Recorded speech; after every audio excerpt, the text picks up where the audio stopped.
Auparavant, les achats de céréales étaient entachés de retard pour les agriculteurs qui attendaient des mois avant d'être payés.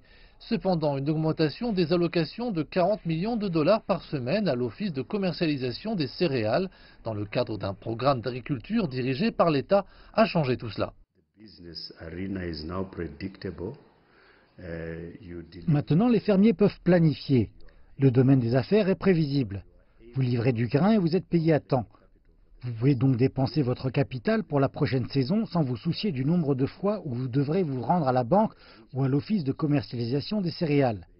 L'office ne devrait pas seulement disposer des ressources financières nécessaires, mais aussi assurer le suivi des plans de réhabilitation des installations de stockage.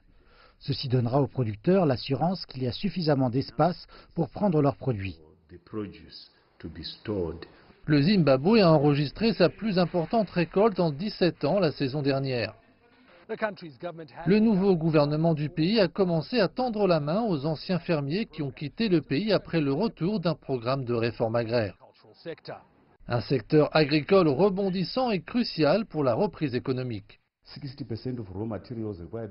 60% des matières premières requises pour l'industrie proviennent de l'agriculture et en retour, l'agriculture consomme 40% de la production de l'industrie, de sorte que les liens sont très forts. La valeur ajoutée et la valorisation ne peuvent se faire que grâce à une base de croissance agricole forte et durable.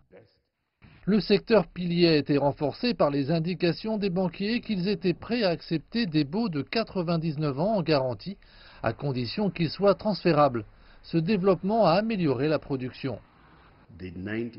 Il est dans l'intérêt des agriculteurs que le bail de 99 ans devienne bancable et nous poussons pour cela.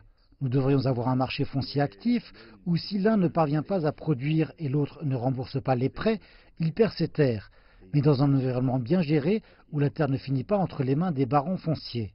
En plus des changements climatiques, la production agricole a été restreinte en raison de l'insuffisance des ressources offertes aux agriculteurs qui n'ont pas pleinement utilisé les terres qui leur étaient allouées.